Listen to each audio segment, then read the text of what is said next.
என் நெஞ்சில் குடியிருக்கும்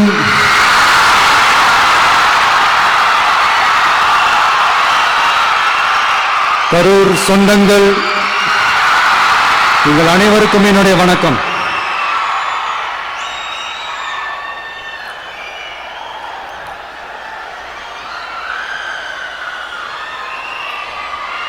ஒரு மனுஷன் லைஃப்ல எவ்வளவு பெரிய ஒரு உயரத்துக்கு போனாலும் மனசளவுல சில வலிகள், காயங்கள், அதை மறக்க முடியாது இல்லையா? எல்லார் லைஃப்லையும் அப்படிதான், நமக்கும் அப்படிதான். நிறைய வலிகள், காயங்கள் எல்லாத்தையும் தாண்டி தான் வந்திருக்கிறோம். ஆனா எல்லாத்தையும் விட ரொம்ப ஜாஸ்தியான அந்த வலியும் அந்த காயமும் எனக்கு அந்த கரூர் சம்பவம் தான்.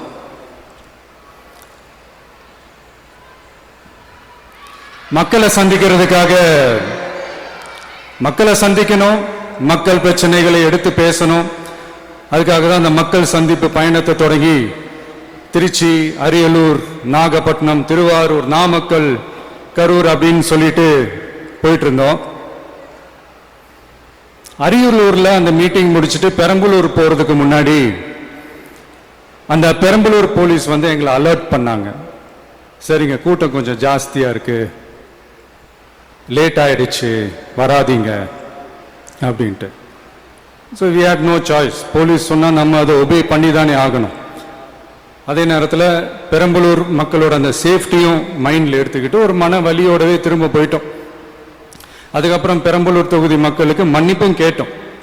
அதே மாதிரி நாமக்கல் அந்த மீட்டிங் முடிச்சுட்டு கரூர் வரும்போது அந்த கரூர் போலீஸ் எங்களை அலர்ட் பண்ணியிருக்கலாம்ல.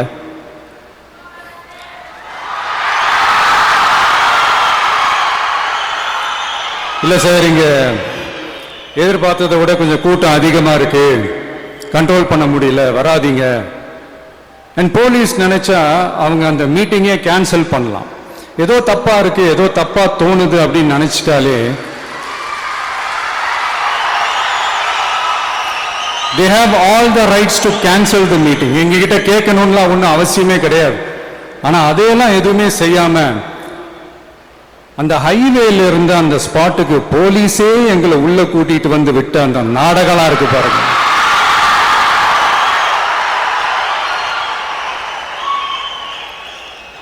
நம்பிட்டேங்க, முழுசா நம்பிட்டேன். அன்னைக்கு இருந்த அந்த கரூர் போலீஸ் பேசும்போது தேங்க்ஸ்லாம் சொன்னேன் அவங்களுக்கு. எனக்கு தெரியாது இப்படி ஒரு நாடகம் நடக்கும். இதுக்கெல்லாம் யார் காரணம்? இதெல்லாம் யார் சொல்லி செஞ்சது? இப்படி பண்ணுங்க, அப்படி பண்ணுங்க, சப்போஸ் அப்படி நடந்தா இப்படி பண்ணுங்க, சப்போஸ் இப்படி நடந்தா இந்த மாதிரி இன்ஸ்ட்ரக்ஷன்ஸ் எல்லாம் கொடுத்து அந்த பிரஷர் போடுறது யாரு?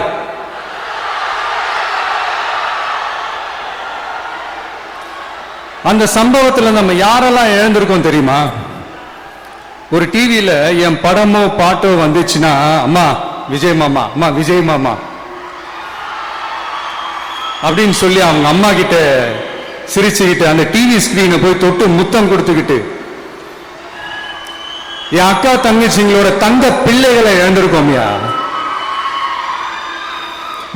மழலை கூட சரியா வராதப்போ ஒரு பேப்பர் மேகசின்ல என் போட்டோவை பார்த்தா அதை சிரிச்சுக்கிட்டு அந்த கள்ளங்கபடம் இல்லாத அந்த சிரிப்பு, அந்த கடவுள் மாதிரி இருக்கிற அந்த பச்சை பிள்ளைங்களை இழந்திருக்கோம்யா.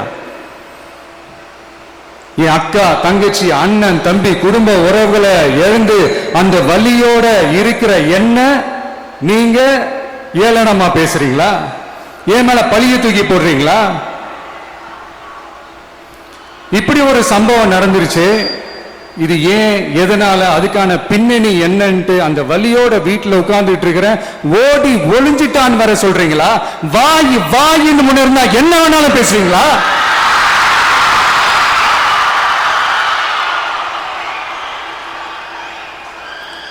மக்களை நான் உங்களையே கேட்கிறேன். அன்னைக்கு அத்தனை கிரௌட் இருந்துச்சு, அந்த கிரௌடுக்கு தகுந்த மாதிரி போலீஸ் பாதுகாப்பு கொடுத்தாங்களா? இந்த இடத்தை எடுத்துக்க சொல்லி நாங்க தான் சொன்னோம்னு ஒரு போலீஸ் ஆபீசர் பேட்டி கொடுக்கிறாரு. அதுக்கு என்ன அர்த்தம்? இவ்வளவு வலி, இவ்வளவு காயங்கள் கொடுத்துட்டு பழிய தூக்கி நம்ம மேல போட்டுட்டு அதுல ஒரு அரசியல் ஆதாயம் தேடுறீங்களேயா? இதுல வாய் கூசாம சட்டசபையில ஸ்டாலின் சார் நம்ம மேல திருப்பி விட்டு அங்க ஒரு அரசியல் செய்றாரு. அதுக்கு என்ன அர்த்தம்? நமக்காக வந்திருக்கிற மக்களை காக்க வைக்கிறதுக்கு நாம் ஒன்னும் ஆதாயம் தேடுற அரசியல்வாதி எல்லாம் கிடையாது. மக்களுக்காக அரசியலுக்கு வந்தவன் இந்த விஜய். எனக்காக எல்லாமும் கொடுத்த என் மக்களுக்காக எல்லாத்தையும் விட்டுட்டு மக்களுக்காக மட்டுமே அரசியலுக்கு வந்தவன் இந்த விஜய்.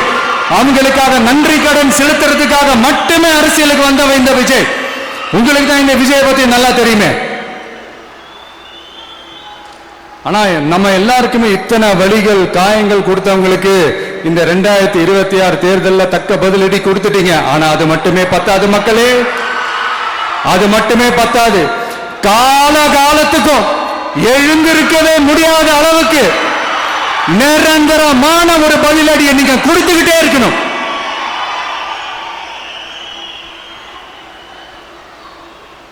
இப்படி எல்லாம் பண்ணா நான் மக்களை விட்டு ஓடிடுவேன் நினைப்பா? யார் என்ன ஓடினாலும் நான் மக்களை விட்டு எல்லாம் ஓட மாட்டேன்.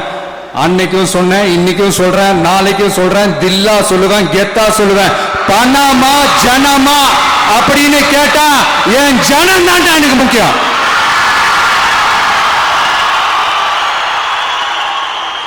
மக்களே, உங்களோட எனக்கு இந்த காசு பணம் முக்கியமா என்ன? இவ்வளவு குறைகள் நம்ம மேல சொல்றாங்களே, இப்ப நான் சொன்ன மாதிரி அவங்களால ஓப்பனா சொல்ல முடியுமா? அந்த தில்லு இருக்கா, திராணி இருக்கா? ஒரு கிடையாது. ஆனா நம்ம மக்கள் அமைச்சு கொடுத்த நம்ம அரச குறைகள் மட்டும் டிசைனா மாடலா குறைகள் மட்டும் சொல்லுவாங்க. ஒவ்வொரு டிபார்ட்மெண்ட்லயும் அந்த பார்ட்டி ஃபண்ட், அந்த கட்சி நிதின்ற பேர்ல அடிக்கிற கொள்ளையெல்லாம் இந்த தீய சக்தியா இருக்கட்டும், தீந்து போன சக்தியா இருக்கட்டும், ரெண்டு பேரும் மாறி மாறி இதே தான் செஞ்சிட்டு இருக்கிறாங்க. இதுல ஒரு ஹைலைட் காமெடி என்னன்னா, சட்டசபையில பேசும்போது பார்ட்டி ஃபண்டுன்னு தான் சொன்னேன். அது எந்த பார்ட்டி, என்ன ஃபண்டு, யாரு, என்ன பேரு எதுவுமே சொல்ல. பார்ட்டி ஃபண்டுன்னு சொன்னவனை எடுத்தாங்க பாருங்க ஒரு ஓட்டம். எனக்கே ஃபர்ஸ்ட் புரியல, ஏன்பா ஓடுறாங்க? அப்படி என்ன நம்ம சொல்லிவிட்டோம்? அதான் அந்த குற்றம் உள்ள நெஞ்சுக்கு தான் குறுகுறேங்கும். எப்படி இருக்கு தெரியுமா? எங்க அப்பா பீரோக்குள்ள இல்ல, எங்க அப்பா பீரோக்குள்ள இல்ல அப்படின்னு சொல்ற மாதிரி. ஐயோ, ஏன் கேக்குறீங்க? உங்களோட செம்ம கூத்தா இருக்குங்க, செம்ம ஃபன்னா இருக்கு. சென்னையில ஒரு பாலம் கட்டுறதுக்காக நார்மலா ஆகிற செலவை விட அதிக செலவுல, கிட்டத்தட்ட டபுள் மடங்கு செலவுல ஒரு டெண்டர் ஒண்ணு விட்டுருக்கிறாங்க. அதையெல்லாம் தோண்டி எடுத்து அதெல்லாம் இப்போ கண்டுபிடிச்சு கேன்சல் பண்ணியிருக்கிறோம். இன்னும் எத்தனை கோடி ஊழல், எத்தனை லட்சம் கூடல் தோண்ட தோண்ட வருமோ எங்களுக்கே தெரியல. ஒவ்வொரு முகமுடியா கிழியுது. ஐயோ, இந்த விஜய் ஒவ்வொரு கதையா எடுத்து வெளியில விட்டுருவான் போலேன்ட்டு திரும்புற பக்கம்லாம் கதறல் கதறல் கதறல், காதல் இருந்து ரத்தம் வராத குறை. ஆமா, இப்படி ஊழல் ஊறி போனவங்க இப்படிதான் இருப்பாங்க. இந்த 50-55 நாட்கள்ல அங்க செஞ்ச சில விஷயங்கள்லாம் சட்டசபையிலே எடுத்து சொன்னேன். பட் இங்க ஒரு சில விஷயங்கள் சொல்லணும்னு நினைக்கிறேன். இந்த மின்சாரத்துறையில இதுக்கு முன்னாடி போட முடியாம இருந்த அந்த பதவி உயர்வை இப்பதான் எங்களால போட முடிஞ்சது. அதுக்காக ஒரு அக்கா அழுதுகிட்டே ஒரு நன்றி சொன்னாங்களே, அதெல்லாம் உங்க கண்ணில் படாது அந்த வீடியோ எல்லாம், குறை சொல்றவங்களுக்கு. அடுத்து லஞ்சம்லாம் ஒழிக்க முடியாது, ஊழல்லாம் ஒழிக்க முடியாது, அதெல்லாம் பிளட்டிலே ஊறி போய் இருக்கு அப்படின்னு சொன்னவங்க போய் ஒவ்வொரு கவர்மெண்ட் ஆபீஸா பாருங்க, ஒரு பைசா லஞ்சம் இல்ல, ஒரு பைசா ஊழல் இல்ல, வேலையெல்லாம் சும்மா டக்கு டக்கு டக்கு நடக்குது. ஒரு பெரியவர் ஒருத்தர் சொல்றாரு, தம்பி வேலையெல்லாம் நடக்குது, ஆனா அதையும் தாண்டி எங்களுக்கு மரியாதை கொடுக்குறாங்க தம்பி, உட்கார வச்சுலாம் பேசுறாங்க. இதெல்லாம் இதுக்கு முன்னாடி நடந்ததே இல்லை. அவனை போய் பாரு, இவனை போய் பாரு, இந்த ஆபீசரை போய் பாருன்னு சொல்லி அலைய விடுவாங்க. இப்ப லஞ்சம் இல்ல, ஊழல் இல்ல, வேலையெல்லாம் உடனே நடக்குது. மக்கள் அப்படி ஒரு பெருமூச்சு ஒண்ணு விடுறாங்க. அதை பார்த்து நமக்கு அப்படி ஒரு ஹாப்பினஸ். இதுக்கு மேல என்ன வேணும்? ஏன் இதெல்லாம் பண்ண முடியாது? மனசுன்னு ஒண்ணு இருந்தா பண்ணலாம். இப்ப பண்ணல, அதே மாதிரி இந்த எல்என்டி நிறுவனத்தோட 18,600 crore-க்கு 3 திட்டங்கள் அந்த ஒப்பந்தம் அந்த கையெழுத்து போட்டிருக்கிறோம். கிட்டத்தட்ட 8,200 பேருக்கு வேலை வாய்ப்பு. நான் சொல்றது அந்த 3 மாவட்டத்தை சேர்ந்தவங்களுக்கே அவ்வளவு வேலை வாய்ப்பு.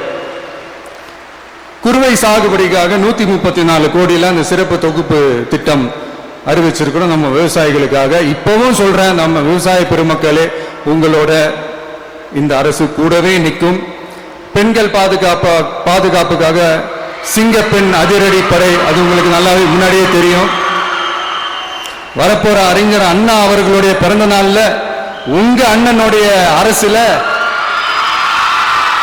தாய் மாமன் தங்க மோதிர திட்டம் அறிவிக்கப்படும்.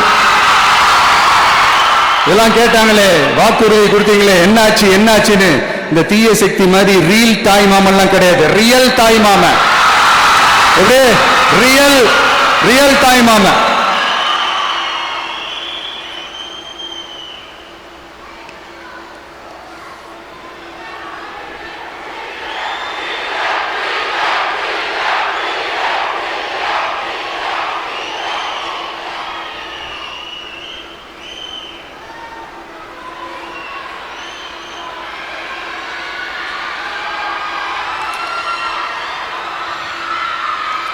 இந்த தீய சக்தியை பத்தி, அவங்க நிர்வாகத்தை பத்தி ஒரு வெள்ளை அறிக்கை ஒன்று வெளியிட்டோம்ல, அது ஷார்ட் அண்ட் ஸ்வீட்டா சொல்லணும்னா, ஒரு ஓட்ட பாத்திரத்துக்குள்ள தண்ணி ஊத்திக்கிட்டே இருந்திருக்கிறாங்க. பாத்திரம் எம்டியாவே இருந்திருக்கு, ஆனா ஊத்தின தண்ணி தான் எங்க போச்சுன்னு தெரியல. கடவுளுக்கு தான் வெளிச்சம். அது மாதிரி இப்ப நம்ம சொன்னதெல்லாம் சும்மா ஒரு சாம்பிள் தான். இன்னும் வரப்போற நாட்கள்ல உங்க அரசனுடைய அந்த விஸ்வரூபத்தை நீங்க பாப்பீங்க. அடுத்து வாயத்தொடங்க சிஎம். அடாடா, உங்க சிஎம் நெஞ்சிலேயே குத்திட்டு வந்தீங்க பாருங்க, அதெல்லாம் வேற லெவல். பேசுங்கன்றீங்க, பேசுனா எந்திரிச்சு ஓடிடுறீங்க. இனிமே பேச ஆரம்பிக்கிறதுக்கு முன்னாடி என்ன பண்ணணும் அப்படின்னா, ஒரு நண்பர் ஒருத்தர் சொன்னார், மாண்புமிகு பேரவைத் தலைவர் அவர்களே எல்லா டோரையும் இழுத்து லாக் பண்ணுங்க அப்படின்னு சொல்லிட்டு தான் பேச்ச ஆரம்பிக்கணும் போல் இருக்கு. ஏன்னா பேசிக்கும் போது எந்திரிச்சு ஓடிடுறாங்க. 5 நிமிஷம் பேசினதுக்கே குளத்தூர்ல கொத்து பரோட்டா போட்டாங்க. இதுக்கு மேல பேசணும் மொத்தமா முடிஞ்சிடும், பாத்துக்கங்க. நாம அரசியல் பேசினா விஜயெல்லாம் அரசியல் பேசலாமா அப்படிங்கிறது. சரிப்பா, நமக்கு எதுக்கு நம்ம பாட்டுக்கு நம்ம வேலையை பார்ப்போம், எதுக்கு அவங்கள பத்தி பேசிக்கிட்டு அப்படின்னு இருந்தா விஜய்க்கு அரசியலே பேச தெரியல அப்படிங்கிறது. இப்படியே மாறி மாறி மேகதாது அணையை பத்தி என்ன தெரியும், விஜய் அதை பத்தி பேசல. இப்படி நம்ம அரசியலுக்கு வந்ததுல இருந்தே ஒரு கூட்டம் குறை மேல குறையா சொல்லிக்கிட்டு, பாட்டுக்கு பாட்டு கச்சேரி எங்களுக்கும் பண்ண தெரியும், பண்ணலாமா? இந்த மேகதாது அணை சம்பந்தமான அந்த வழக்குல தமிழ்நாட்டோட பெட்டிஷனை சுப்ரீம் கோர்ட் எப்போ ரிஜெக்ட் பண்ணுச்சு? அப்ப யார் ஆட்சியில் இருந்தா? ஏன் ஒழுங்கா வாதாடல? நீங்க ஒழுங்கா வாதாடி இருந்தீங்கன்னா அதை ரிஜெக்ட் பண்ணியிருக்க மாட்டாங்கல்ல. ஏன் ஸ்டாலின் சார் வேணும்னே விட்டுட்டாரா? ஏன் இப்படிலாம் கேள்வி கேட்கலாமா? இப்படிலாம் கேள்வி கேட்டாதான் மேகதாது அணை பத்தி பேசினதா அர்த்தமா? ஏன் அந்த ஸ்டேட் சிஎம் பேசுறாரு, நீங்க ஏன் பேசல? அப்படின்னா நம்ம ஸ்டேட்டோட உரிமையை எங்க நிலைநிறுத்தணுமோ அதுக்காக வேலை பார்க்கறது மட்டும்தான் முக்கியம். சும்மா சவால் விட்டுக்கிட்டு சீண்டி பார், நான் யார் தெரியுமா, தொட்டு பார், இப்படிலாம் பேசிக்கிட்டு இருந்தா வேலைக்கு ஆகாது.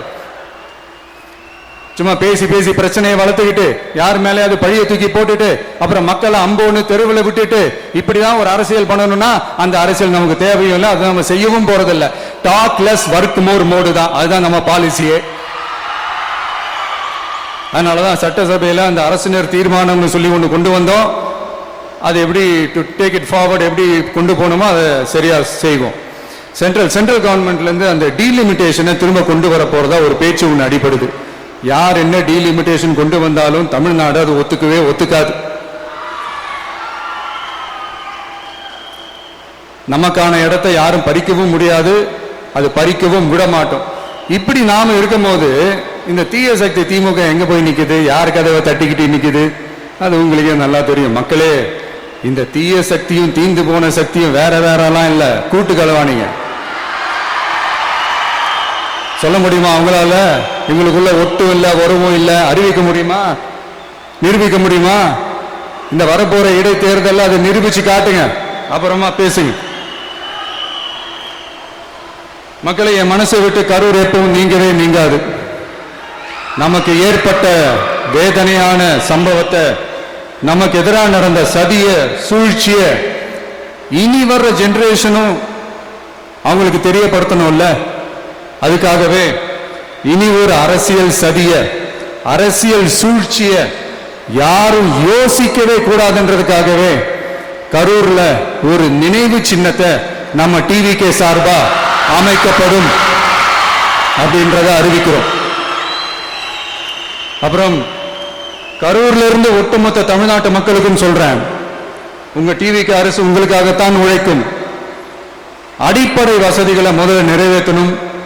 ஒரு பக்கம் நிதி நிலைமையை சரி செஞ்சுக்கிட்டே, இன்னொரு பக்கம் அப்படியே நாம சொன்னதுல பிரையாரிட்டி பார்த்து ஒவ்வொன்றா படிப்படியா நிறைவேற்ற ட்ரை பண்ணுவோம். இது எப்பவும் உங்களுக்கான அரசா தான் இருக்கும். இந்த விஜய் உங்க விஜயா தான் இருப்பான். நீங்க உரிமையோட உங்க கவர்மெண்ட்டை நீங்க அணுகலாம். இந்த தீய சக்தி ஆட்சி முடிஞ்சு பொட்டிக்குள்ள போனதுல இருந்து என்னென்னமோ பண்றாங்க, இது ஏதோ பேசுறாங்க, சோஃபாங்கிறாங்க, வாஷிங் மெஷினுங்கிறாங்க. இந்த அரசியல் வியாபாரம் பண்றதுக்கான அந்த வெண்டிங் மெஷினே அவங்க தான். யாரு? இந்த திமுக. இதுல நம்மளை பார்த்து வாஷிங் மெஷினுங்கிறாங்க. எலெக்ஷன்ல ஓட்டுக்கு காசு கொடுக்கிற அந்த கலாச்சாரத்தை, அந்த கல்ச்சரை அடிச்சு நொறுக்கி இருக்கிறோம். எலெக்ஷன்லயே அப்படி வேலை பார்த்த நாம, நமக்கு எதுக்கு இந்த குதிரை, கழுதை, ஒட்டக பேரெல்லாம்? மக்களின் பக்கம் அப்படி இருக்கும்போது நமக்கு எதுக்கு இந்த பேரெல்லாம்? இந்த திருட்டு திமுக ஆட்சியை வச்சுக்கிட்டு ஊரடிச்சு ஒலையில போட்டு இந்த கொள்ளையை அடிச்சதுனாலதான் உங்க கரூர் கம்பெனி ஓனர் ஒருத்தர் எங்க எங்க இருக்காருன்னு தெரியாம ஓட்டு ஓட்டு ஓட்டு ஓட்டு ஓட்டு ஓட்டு ஓட்டு ஓட்டு வராம் பாரு வேட்டக்காரன் ஓடினே இருக்கிறாரு. இன்னொருத்தர் ஃபாரின்ல போய் ஒளிஞ்சுக்கிட்டார். ஃபாரின் ஸ்டாலின் சார் நினைச்சிட போறீங்க, அவர் இல்ல. எனக்கு எப்பவுமே ஸ்டாலின் சார் மேல ஒரு தனி பாசம் ஒண்ணு உண்டு. அவர் கிடையாது, இவர் வேற. சிங்கப்பூருக்கு செக்கப்புக்கு போனார்ல அவரு. எத்தனை பேர் மாட்ட போறாங்களோ தெரியல. உங்ககிட்ட யாராவது லஞ்சம் ஏதாவது கேட்டாங்கன்னா கொடுக்க முடியாது சொல்லுங்க, நான் இருக்கேன் உங்களோட. அப்படியே யாராவது ஃபோர்ஸ் பண்ணாங்கன்னா, இது எங்க மகன், எங்க புள்ள, எங்க அண்ணன், எங்க தம்பி, எங்க விஜய், எங்க விஜயோட ஆட்சின்னு ஸ்ட்ராங்கா சொல்லுங்க. மக்களை, நீங்க கூட இருக்கும் போது லஞ்ச ஊழல் மட்டும் இல்ல, அதிகாரத்தை வச்சு ஆட்டம் போடுற யாரா இருந்தாலும் அடங்கிடுவாங்க. இந்த கடமை, கண்ணியம், கட்டுப்பாடுன்ட்டு ஒரு காலத்துல கொள்கையோடு இருந்த கட்சியெல்லாம் இன்னைக்கு எப்படி இருக்கான்னு உங்களுக்கே தெரியும். அதாவது இந்த டிவிகே கட்சியோட தலைவரை எதிர்க்கிறதுல ஒரு நியாயம் இருக்கு. ஏன்னா உங்க பொழப்புல மண்ணள்ளி போட்டான். என்ன, இந்த ஊழல் லஞ்சம்லாம் பண்ண மாட்டேன்னு சொல்லி உங்க அரசியலை ஒரு தெருமுனைக்கு கொண்டாந்து விட்டான். மக்கள் வேற அவனை தான் நம்புறாங்க. சோ இந்த விஜயை எதிர்க்கிறதுல ஒரு அரசியல் நியாயம் இருக்கு, அது புரிஞ்சுக்கலாம். ஆனா இன்னைக்கு இந்த விஜய மக்கள் ஓட்டு போட்டு ஜெயிக்க வச்சு ஒரு தீர்ப்பை கொடுத்து மக்களுக்காக வேலை செய்யறதுக்காக முதலமைச்சரா உட்கார வச்சிருக்கிறாங்க. என்னமோ இன்னமும் நீங்க தான் ஆட்சியில் இருக்கிற மாதிரி.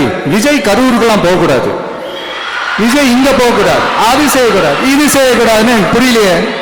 ஆட்சியில் இருக்கும் போது தான் இவ்வளவு கட்டுப்பாடெல்லாம் போட்டீங்க, SOPs எல்லாம் போட்டீங்க, ஸ்டாலின் சார் ஆபரேட்டிங் ப்ரொசீஜர்லாம் போட்டீங்க. இப்போ அதே பண்ணிட்டு இருக்கீங்கன்னா என்ன சார் நியாயம்? இல்ல நான் தெரியாம தான் கேட்கிறேன், இன்னும் கனவுலயே இருக்கிறீங்களா? முதல்ல முடிச்சு வாங்க, ரியாலிட்டிக்கு வாங்க. உங்க ஆட்சியெல்லாம் வீட்டுக்கு போய் டிவிக்கேன்னு ஆட்சி வந்து ரொம்ப நாள் ஆச்சு. ஒழுங்கா படி, ஒழுங்கா படி என்று சுப்ரீம் கோர்ட் ஓங்கி மண்டேலியே நறுக்கி நறுக்கி நறுக்கி என்று செம்மட்டியாலே அடிச்சும் இந்த திமுக முயற்சிக்கல அப்படின்னா அப்ப கொஞ்சம் கஷ்டம்தான். வெற்றி தோல்வியெல்லாம் அரசியல் சகஜம் சார். அதுக்காகலாம் வெறி பிடிச்சி இந்த பதவி வெறி பிடிச்செல்லாம் அலைய தேவையில்லை. நல்ல விதமாவே சொல்றேன், நியாயமான அரசியல் பண்ணுங்க. ஓ, அதுதான் உங்களுக்கு தெரியாதுல்ல. இந்த தீய சக்தி திருத்தவும் முடியாது, அவங்களா திருந்துவாங்கன்னு பார்த்தா அதுவும் நடக்க போறதில்ல. அதனால வரப்போற இடைத்தேர்தல மக்களே இந்த தீய சக்தி திமுகவை நல்லா வெச்சு வெளுத்து விடுங்க. கான்பிடண்டா இருங்க மக்களே, நல்லதே நடக்கும், வெற்றி நிச்சயம். மீண்டும் சந்திக்கும் வரை நன்றி, வணக்கம்.